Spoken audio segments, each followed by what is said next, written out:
Sir Jaganmohan Reddy గారు ఇవాళ విదేశాలకు వెళ్ళిపోవడం జరిగింది సార్. దాదాపు ఇంకొక నెల రోజుల పాటు అక్కడే ఉంటారు.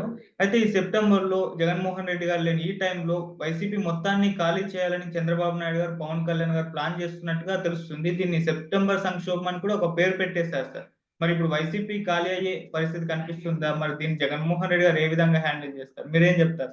జగన్ మనం ఆల్రెడీ చెప్పుకున్నాము. సిబిఐ కోర్టు ద్వారా ప్రత్యేక అనుమతి తీసుకున్నాడు. సెప్టెంబర్ 3వ తేదీ నుంచి 25వ తేదీ వరకు ఆయన విదేశాలకు వెళ్ళడానికి పర్మిషన్ తీసుకున్నాడు. బట్ సిబిఐ కోర్టు కొన్ని కండిషన్లు పెట్టింది. అదేంటంటే Jagan phone number, Jagan email ID సిబిఐకి హ్యాండ్ ఓవర్ చేయాలి. అట్లాగే జగన్ ఏ ఏ రోజు ఎక్కడ ఉన్నాడో కూడా సిబిఐకి చెప్పాలి. సో సిబిఐకి తెలియకుండా ఆయన ఎక్కడంటే అక్కడ తిరగడానికి వీల్లేదు. సో ఆ కండిషన్ అయితే సిబిఐ కోర్టు పెట్టింది. యాక్చువల్గా సిబిఐ వ్యతిరేకించింది జగన్కు బెయిల్ ఇట్లా విదేశాలకు అనుమతి ఇవ్వడానికి వ్యతిరేకించింది. ఎందుకంటే విచారణ చాలా లేట్ అవుతుంది. గత 5 ఏళ్లుగా జగన్ ఎప్పుడు విచారణకు హాజరవ్వలేదు. ఇప్పుడైనా విచారణ వేగవంతం చేయాలంటే జగన్ రెగ్యులర్గా అందుబాటులో ఉండాలి, కోర్టుకు రావాలి అని సిబిఐ వాదించింది. బట్ జగన్ మన ఈరోజు బయలుదేరి వెళ్ళాడు, లండన్ వెళ్ళాడు. లండన్లో 25వ తేదీ వరకు ఉంటాడని చెప్తున్నారు. 25న రిటర్న్ అవుతాడు ఇండియాకని. ప్రధానంగా ఆయన లండన్లో తన కుమార్తె ఉంది, ఆమె దగ్గరికి వెళ్తున్నాడు. ఆమె బర్త్డే ఉంది, అలాగే తను కొంత టైం స్పెండ్ చేద్దామని వెళ్తున్నాడు అంటున్నారు. బట్ ఇన్ని రోజులు లండన్లో వెళ్తే అతని పార్టీని ఇక్కడ కంప్లీట్గా నాశనం చేయడానికి చంద్రబాబు ప్లాన్ చేస్తున్నాడు. జగన్ లేని టైంలో వైసీపీ కంప్లీట్గా మూసేసే విధంగా, దాన్ని క్లోజ్ చేసే విధంగా ప్లాన్ చేస్తున్నారు అనేది చెప్తున్నారు. దీన్నే సెప్టెంబర్ సంక్షోభం జగన్కి రాబోతుందా అనేది కూడా ఇప్పుడు ఊహాగానాలు మొదలైనవి. సెప్టెంబర్ సంక్షోభం ఎందుకంటారంటే గతంలో ఎన్టీఆర్ పీరియడ్లో ఆగస్టు సంక్షోభం అనేవాళ్ళు. ఆగస్టులో ఎన్టీఆర్ చేశారు రామ్లాల్ గవర్నర్ ద్వారా. అలాగా ఇప్పుడు సెప్టెంబర్ సంక్షోభం రాబోతుందా అనేది అంటున్నారు. అయితే దీనికి ప్రధాన కారణం ఏంటంటే ఇప్పటికే రాజ్యసభ సభ్యులు ఇద్దరు రిజైన్ చేశారు. మోపిదేవి వెంకటరమణ, బేద మస్తానరావు.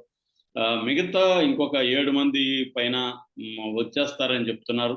కానీ జగన్ మరి ఏమి చేశాడో తెలియదు. కానీ చాలామంది రాజ్యసభ సభ్యులు మీడియా ముందుకు వచ్చి మేము జగన్తోనే ఉంటాము, జగన్ వల్లే మాకు పదవులు వచ్చాయని చెప్పారు. అయోధ్య రామిరెడ్డి కావచ్చు, ఆర్ కృష్ణయ్య కావచ్చు, పిల్లి సుభాష్ చంద్రబోస్ కావచ్చు, మేడా రఘునాథ్ రెడ్డి కావచ్చు, విజయసాయి రెడ్డి కావచ్చు, వీళ్ళందరూ కూడా మీడియా ముందుకు వచ్చి మేము రిజైన్ చేయట్లేదని చెప్పారు. అది నిజమేనా, లేకపోతే వాళ్ళు అలా ఇంకొక కనీసం ఇంకొక 3-4 రిజైన్ చేస్తారన్న టాక్ వినిపిస్తుంది. ఎవరు రిజైన్ చేసినా కూడా అవన్నీ కూడా తెలుగుదేశం ఖాతాలకు పడతాయి. ఆల్రెడీ మనం నిన్న కూడా చెప్పుకున్నాం, చంద్రబాబు నందమూరి సుహాసినికి ఇస్తున్నాడని. అట్లాగే ఇక్కడ ఎమ్మెల్సీలు దాదాపు 40 మంది వైసీపీ వాళ్ళు జంప్ అవుతున్నారని చెప్తున్నారు. ఆల్రెడీ 3 రిజైన్ చేశారు. బల్లి కళ్యాణ్ చక్రవర్తి, శంకర పద్మశ్రీ, తర్వాత పోతుల సునీత. ఈ 3 కూడా తమ రిజిగ్నేషన్ లెటర్స్ను మండలి ప్రెసిడెంట్, చైర్మన్కి చేశారు. బట్ రాజ్యసభకు రాజీనామా చేసిన వాళ్ళదేమో యాక్సెప్ట్ అయిపోయింది, కానీ మండలిలో ఎమ్మెల్సీలో యాక్సెప్ట్ అవ్వలేదు. ఎందుకు అంటే ఎమ్మెల్సీకి సంబంధించి చైర్మన్ మోసన్ రాజు, ఆయన వైసీపీ అతను. సో ఇప్పుడు అతనైతే ఆమోదించడు అని చెప్తున్నారు. ఆమోదించకపోతే మరి దీని మీద కోర్టుకు వెళ్తారు అని చెప్తున్నారు. ఇది కొంత లేట్ అయ్యే అవకాశం ఉంది. సో ఏదేమైనా ఇప్పటి వరకైతే పెద్ద ఎత్తున వైసీపీ నుంచి వలసలైతే అంత గొప్పగా అయితే లేవు. అంటే జగన్ మరి ఆపగలిగాడు అనేది ఒక వెర్షన్ వినిపిస్తుంది. ఇంకొక వెర్షన్ అసలు జగనే ఎన్డీఏలకి తన రాజ్యసభ సభ్యులను పంపిస్తున్నాడు చంద్రబాబు పద్ధతిలో. చంద్రబాబు గతంలో 4 రాజ్యసభ సభ్యుల్ని బీజేపీకి పంపించి అక్కడ లాబింగ్ చేసుకొని తను ఎలా మళ్ళీ అధికారంలోకి వచ్చాడో, అట్లాగే జగన్ కూడా ఎన్డీఏ కూటమిలోకి కొంతమందిని తన మనుషులను పంపించి ఢిల్లీ స్థాయిలో లాబింగ్ మొదలు పెడుతున్నాడు అనేది చెప్తున్నారు. మరి అది ఇప్పటికిప్పుడు జరుగుతుందని చూడాలి. ఏదేమైనా చంద్రబాబు అయితే కింది స్థాయిలో కార్పొరేటర్ల స్థాయిలో వాళ్ళని ఆల్రెడీ చాలా మందిని చేర్చుకున్నారు. కొంతమంది మళ్ళీ వెనక్కి వెళ్ళిపోయిన దృశ్యం కూడా మనం పొంగనూరులో చూసాము. మున్సిపల్ చైర్మన్ ఆయన వెనక్కి వెళ్ళిపోయాడు మళ్ళీ. కొంతమంది కార్పొరేటర్లను తీసుకొని. అది కూడా జరిగే అవకాశం ఉంది. ఏదేమైనా ఈ జగన్ మాత్రమే కాదు, ఇక్కడ రేవంత్ రెడ్డిది కూడా చూస్తున్నాం. రేవంత్ రెడ్డి కూడా బీఆర్ఎస్‌ని ఖాళీ చేసే కార్యక్రమంలో ఉన్నాడు. మళ్ళీ బీఆర్ఎస్ చేరినోళ్ళు మళ్ళీ వాపసి వెనక్కెళ్ళే కార్యక్రమంలో కూడా ఉన్నారని వార్తలు వినిపిస్తున్నాయి. ఇవన్నీ మామూలే. జంపింగ్ వీళ్ళు ఫ్రాగ్స్ లాగా, కప్పల్లాగా ఒక దగ్గర నుంచి ఇంకో దగ్గర జంప్ చేయడం, అక్కడ తాము ఆశించినట్టుగా వీళ్ళకి డబ్బు కావచ్చు, పదవులు కావచ్చు దొరకకపోతే మళ్ళీ వెనక్కి రావడం, ఇవన్నీ చూస్తున్నాం.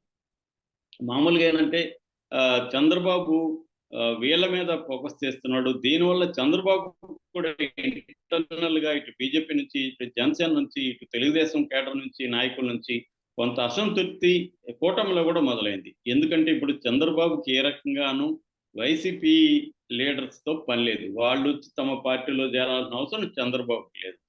మరి ఇట్లాంటప్పుడు వాళ్ళని చేర్చుకొని వాళ్ళకి పదవులు ఇస్తా పోతే, ఎందుకంటే ఎవరు కూడా ఊరికే రారు కదా! వాళ్ళకేవో పదవులు ఇవ్వాలి. అవి ఇస్తా పోతే ఇన్ని రోజులు గత 5 ఏళ్లుగా వైసీపీ దాడులను ఎదుర్కొని, అరాచకాన్ని ఎదుర్కొని, పోరాడి జైలుకి పోయి, ఆర్థికంగా నష్టపోయి, ఇవన్నీ కోల్పోయిన చాలా మంది నాయకులు ఇటు బీజేపీలో ఉన్నారు, జనసేనలో ఉన్నారు, తెలుగుదేశంలో ఉన్నారు. వాళ్ళ గతి ఏంటి? వాళ్ళ పరిస్థితి ఏంటి? అన్న ఒక చర్చ మొదలైంది. చంద్రబాబుకి ప్రెషర్ కూడా పెరిగింది. సో, అందుకని ఇప్పుడు మరి చంద్రబాబు దూకుడుగా వెళ్ళి వైసీపీని జగన్ వచ్చే లోపల ఖాళీ చేస్తాడా?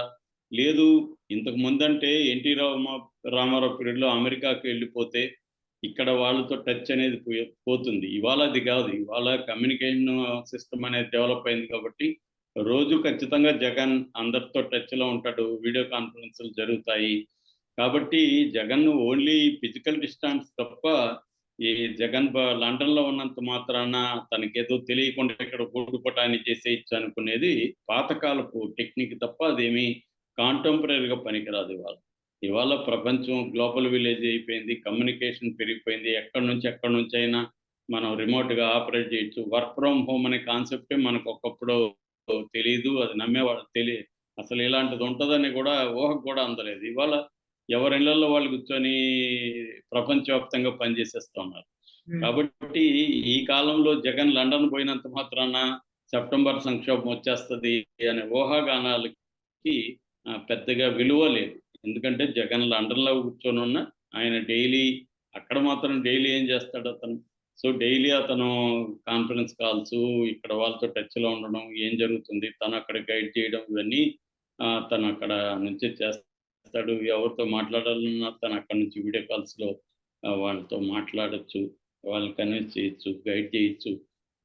అట్లాగే ఇవాళ ప్రత్యేకంగా కాన్ఫిడెన్స్‌గా గూడా ఎక్కడికి ఎవరు ట్రేక్ చేయకుండా కూడా మాట్లాడే శాటిలైట్ ఫోన్ల దగ్గర నుంచి అనేక వ్యవహారాలు ఇవాళ అందుబాటులోకి వచ్చాయి కమ్యూనికేషన్ సిస్టమ్.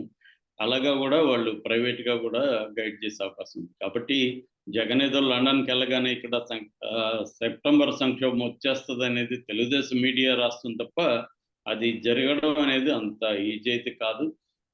చంద్రబాబు కూడా అంత దూకుడుగా వెళ్తాడని అయితే ఇప్పుడు ఎవరు అనుకోవట్లేదు. ఎందుకంటే చంద్రబాబు ముందు అనేక సమస్యలున్నాయి. కొత్తగా కరువొచ్చింది. దాని నుంచి వరదలొచ్చాయి. ఆ వరదల్లో ఒక పక్క వరదలు, ఇంకో పక్క రాయలసీమ ఈ ఏరియాలో కరువు కూడా ఉంది. తగినంత వర్షాలు లేవు. సో, అతివృష్టి, అనావృష్టి అనేది ఇప్పుడు బాధిస్తుంది. ఆల్రెడీ చంద్రబాబు హామీలు ఇవ్వకుండా ప్రజలకి ఇవ్వాల్సిన డబ్బులు కావచ్చు, ఇతర గ్యాస్ సిలిండర్ కావచ్చు, నిరుద్యోగ భృతి కావచ్చు, ఇలాంటిది ఇవ్వకపోవడం వల్ల ఆల్రెడీ వాళ్ళు ఇబ్బందుల్లో ఉన్నారు. ఇప్పుడు ఈ కరువు అండ్ వరదలు ఈ 2